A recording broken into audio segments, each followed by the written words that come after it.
Amém, irmãos. Jesus é o Amen, Senhor. frères. Jésus est le Seigneur. Soyez tous les bienvenus à un nouveau tutoriel de la nourriture quotidienne. Nous sommes dans le thème général, Galates, l'unique évangile, l'évangile de Christ. Nous sommes maintenant à la troisième semaine qui a comme titre l'unique évangile. On va partager avec vous sur ce thème et je vous encourage à lire les versets clés de chaque jour. Ici, nous n'aurons pas le temps de les lire, mais durant notre lecture individuelle, durant notre étude, que nous puissions voir chaque verset et recevoir plus le sentiment de ce que la parole prophétique veut nous transmettre. Oh Seigneur Jésus.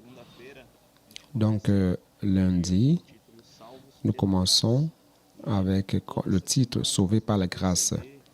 Et durant cette semaine, nous allons voir l'œuvre que le Seigneur a accomplie à la croix et la nouvelle vie qu'il nous a donnée, qui est à l'opposé d'une vie qui est vécue par l'œuvre de la loi. Nous avons été sauvés par la grâce du Seigneur et non par nos efforts ou par notre capacité, mais c'est parce que tout simplement le Seigneur s'est donné pour nous, il est mort, il est allé à la croix, il a accompli l'œuvre que Dieu lui avait confiée et c'est cette œuvre qui nous a sauvés. Il ne s'agit pas de notre œuvre qui consiste à lui produire quoi que ce soit, mais c'est plutôt son amour qui nous a apporté cette grâce. Oh Seigneur Jésus. Durant ce premier jour, nous comprenons un peu plus le tableau de fond. Lorsque Paul a parcouru les églises, Icône, Lystre, Derbe, au début de son ministère de la Galate, en Galatie, la parole a été reçue avec gaieté de cœur. Mais il y a un passage dans Acte 15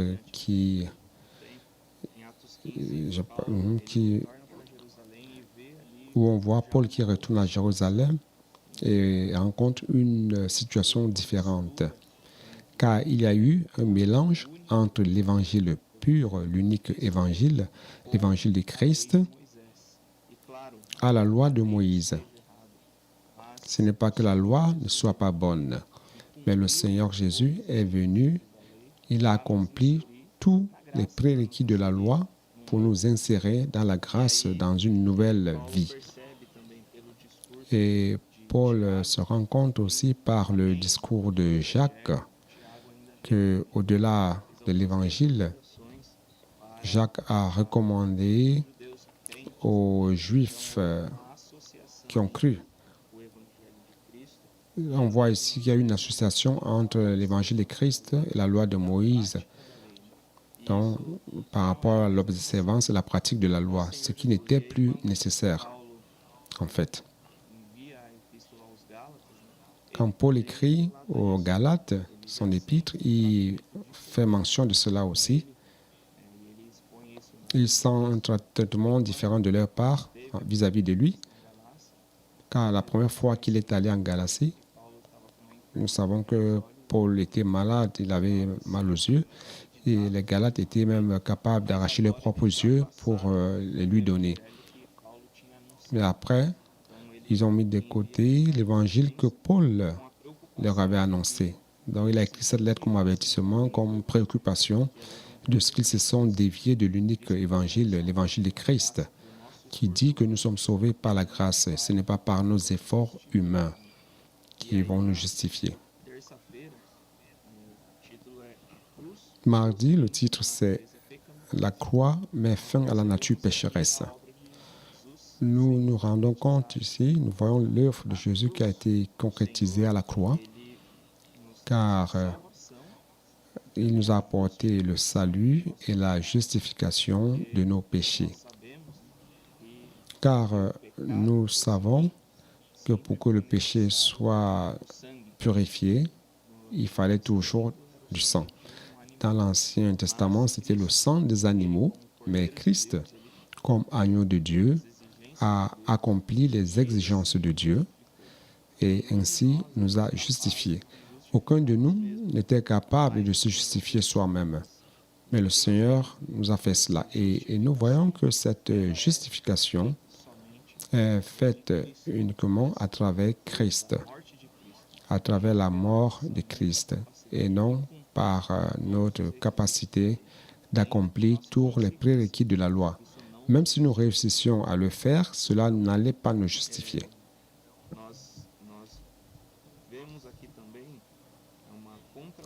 Donc nous voyons aussi ici l'opposition entre le péché et la nature pécheresse.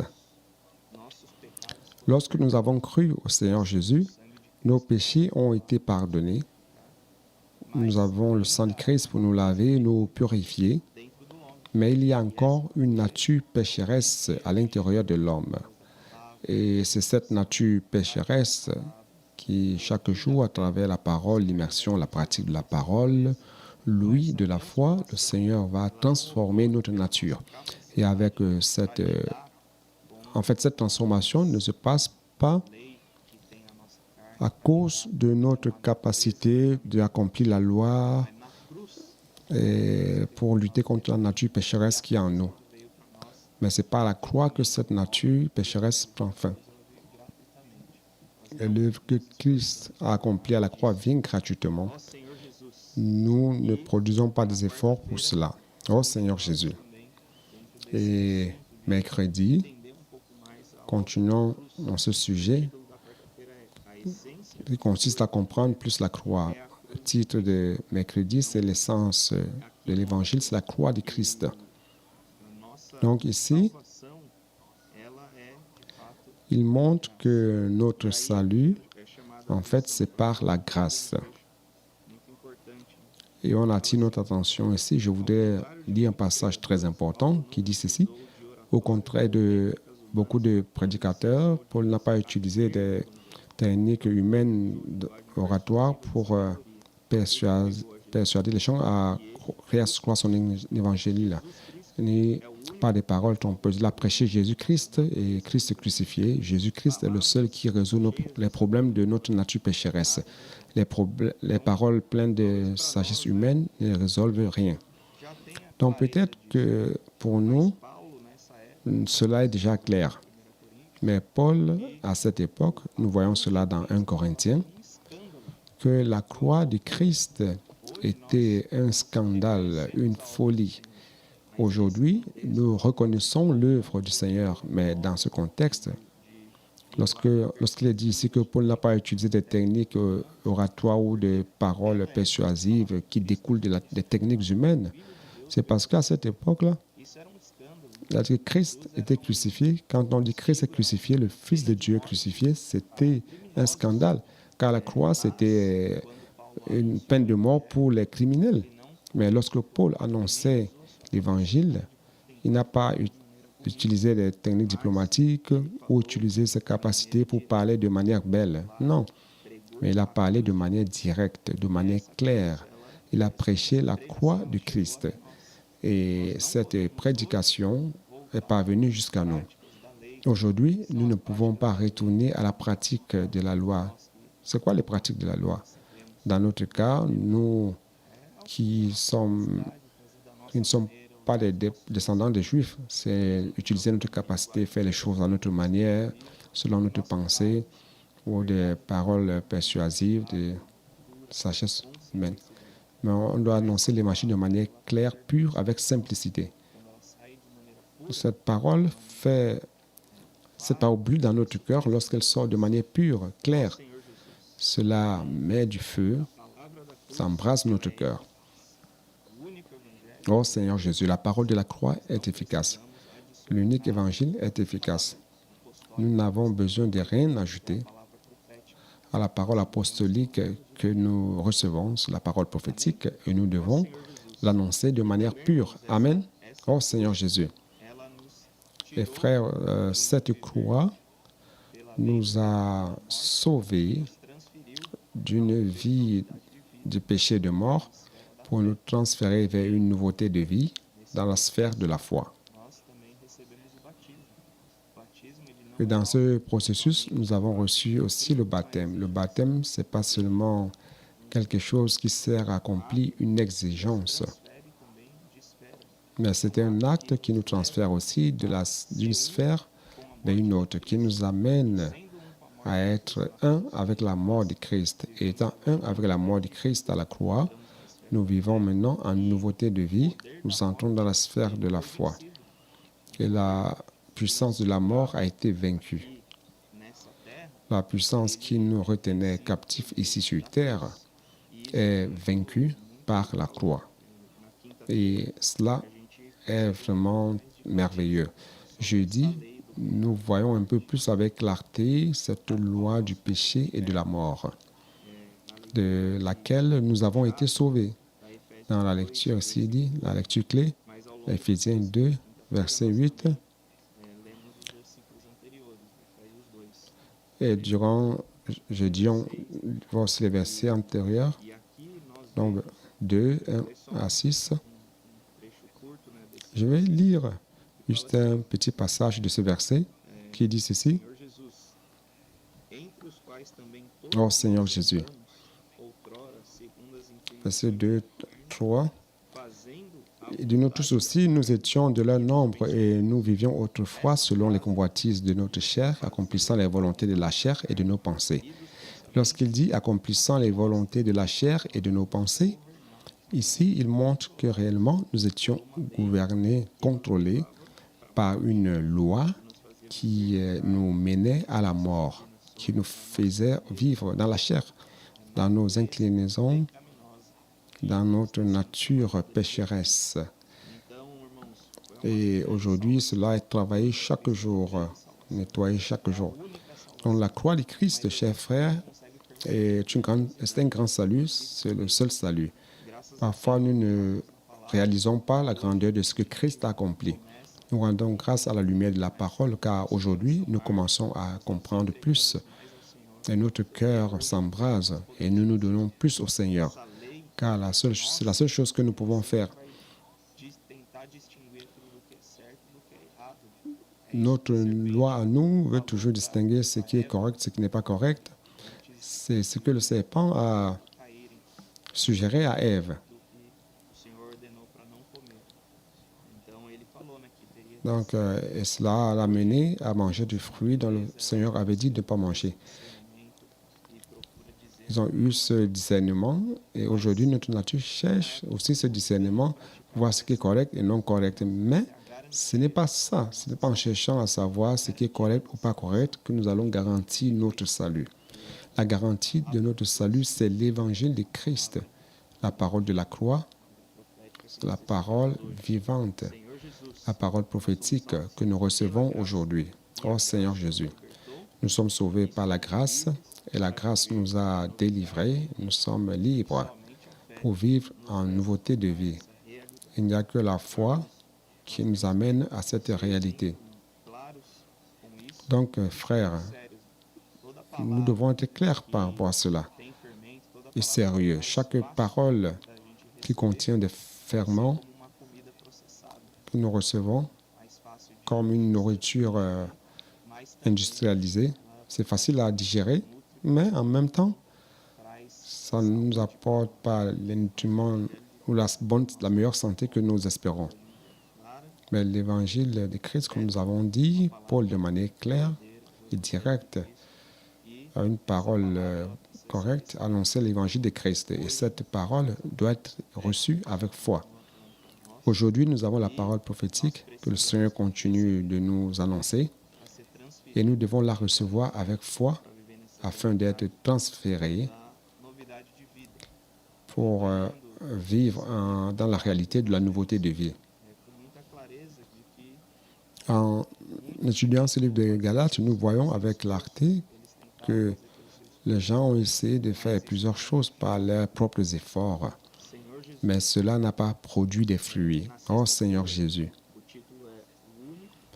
Jeudi a comme titre l'unique et véritable évangile. Donc ici, une fois de plus, il montre dans Acte 15 que les judaïsants ont voulu inclure à l'intérieur de l'Évangile certaines ordonnances et prérequis de la loi de Moïse. Par exemple, les circoncisions. Pour être sauvé, il fallait croire en Christ, mais aussi être circoncis. Mais le Seigneur Jésus lui-même n'a jamais dit cela. Il n'a jamais dit cela. Donc, dans Acte 15, nous voyons Pierre qui se lève et qui dit, « Frères, nous tous, nous savons que le Seigneur aussi m'a choisi parmi vous pour annoncer l'Évangile. » Et il dit, « Mais si nous, ni nos pères, avons réussi à accomplir la loi, pourquoi mettre ce joug sur ces nouveaux convertis? » Là, il se référait aux païens.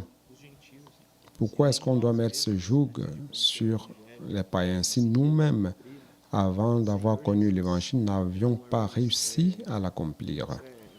Oh Seigneur Jésus. Donc, chers frères, ça c'est très riche que nous puissions recevoir cette clarté et comprendre la parole accompagnée de la foi produit ce que Christ désire.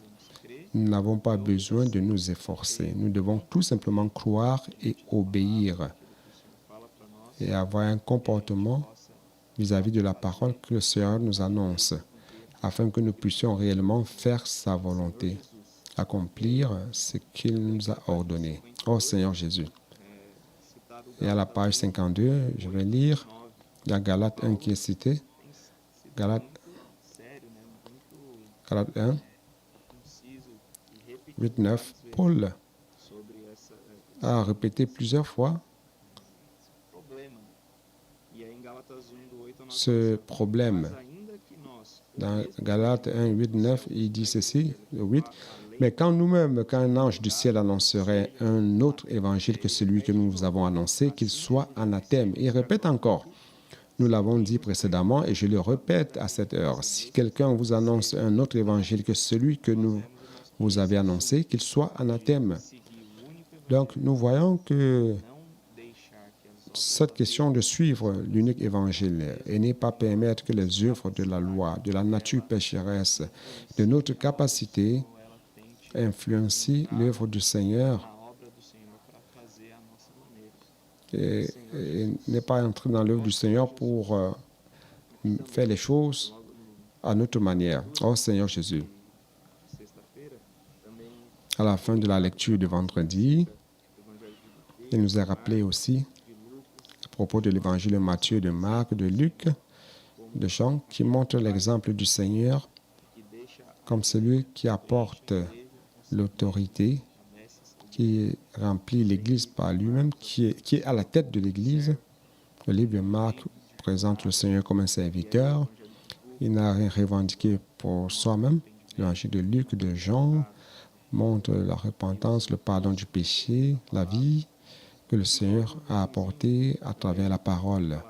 Et à la fin, juste à la fin, il est parlé de Néhémie. Pourquoi Néhémie est cité?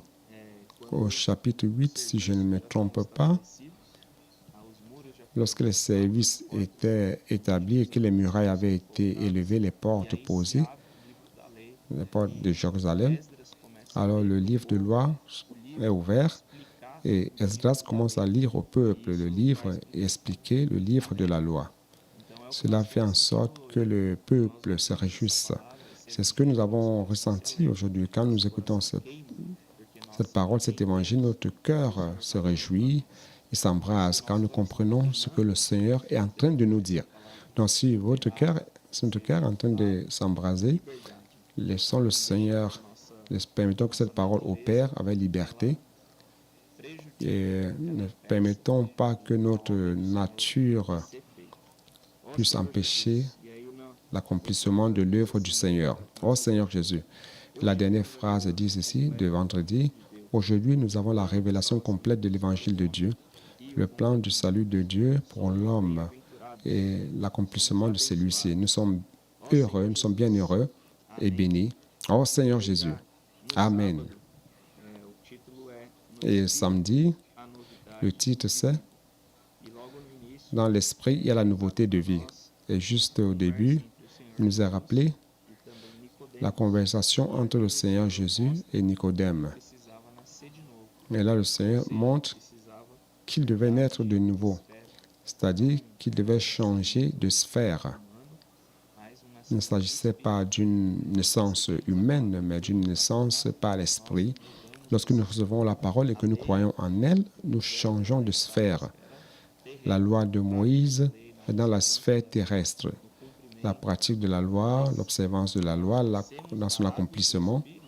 Mais lorsque nous naissons d'eau et d'esprit, alors nous sommes transférés vers une autre sphère où notre capacité ne peut rien faire. Mais c'est l'Esprit de Dieu qui a agi et qui a accompli. Oh Seigneur Jésus. Donc cette prédication de l'Évangile a comme objectif de nous amener vers une autre sphère. Et nous, pour avoir reçu l'Évangile aujourd'hui, nous sommes aussi responsables pour amener cet Évangile, pour transmettre la parole de Dieu, et amener des personnes à l'Église. Nous avons reçu des outils du Seigneur comme le colportage, la maison des adolescents, Viens voir, Expo Livre, le CPEV, les réseaux de soins des hommes de prière, des femmes connectées. Tout cela, ce sont des outils pour que cette parole, cet évangile soit divulgué et atteigne plusieurs personnes. Dans le canal de l'Institut, l'éditeur Havre David, les réseaux sociaux, tout cela pour que l'évangile de Christ soit prêché. Oh Seigneur Jésus. Et pour que personnellement nous ayons cette expérience, nous aussi devons mettre notre pensée dans l'esprit. Dans Romains 7, 8, nous voyons un peu de cette opposition entre la pensée dans la chair et la pensée dans l'esprit. Cela, c'est comme une chave, un commutateur. Soit on choisit un côté ou un autre. Il n'y a pas de milieu. Soit ça fonctionne dans la chair, soit ça fonctionne dans l'esprit.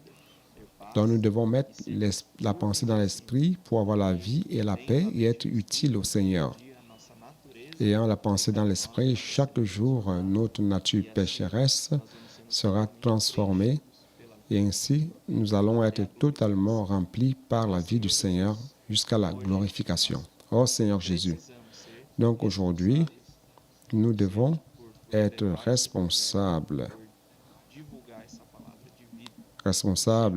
pour amener cet évangile, divulguer cette parole de vie. Oh Seigneur Jésus. Et dimanche, nous continuons à voir l'importance de notre service. Le véritable serviteur cherche à plaire à son Seigneur. C'est ça le titre. Ici, il nous a rappelé une fois de plus l'attitude de Paul qui, à aucun moment, n'a cherché à avoir des gains pour soi, ni rechercher des offrandes. Et on voit son expérience avec Philippiens, bien qu'il avait le droit.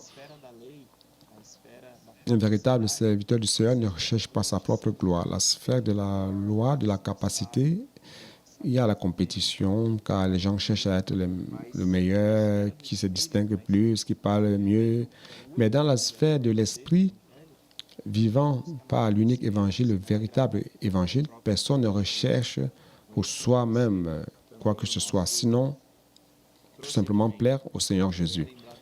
Et cela doit être notre procédé. Ici, il nous a rappelé aussi l'histoire du frère Don Yulan, un serviteur du Seigneur qui était devant nous et qui a toujours démontré cette simplicité, cette pureté de cœur, qui n'a jamais rien revendiqué pour soi-même, mais toujours simple, obéissant au Seigneur et cherchant à plaire au Seigneur. Aujourd'hui aussi, le Seigneur nous a dispensé la parole prophétique par son canal. Nous savons que la parole prophétique, c'est un ordre qui vient du Seigneur. C'est une parole pure qui vient du trône de Dieu pour conduire l'Église, pour établir son gouvernement sur terre et produire la volonté de Dieu. Donc, nous devons continuer ferme et savoir que nous sommes des co-auteurs de la parole prophétique. Aujourd'hui, nous avons le frère Pedro, donc, qui est devant nous, qui est l'auteur de ce livre que nous sommes en train de lire, de cette nourriture quotidienne. Donc, pour terminer, je voudrais lire le dernier paragraphe, la page 57. Il dit ceci. Au chapitre 2 de Actes, il est mentionné l'enseignement des apôtres qui se réfère à ces 12 apôtres à Jérusalem. Toutefois, il n'y avait que la parole de Pierre qui était enregistrée et la Bible la considère comme l'enseignement des apôtres. Donc, il y a quelque chose qui s'adresse directement à nous maintenant. Bien que Dieu m'ait chargé de notifier des révélations, cela vous appartient. C'est vous qui devez assumer la responsabilité de la transmettre à d'autres serviteurs fidèles. Dieu compte sur toi. Donc, frère, la révélation appartient à chacun de nous.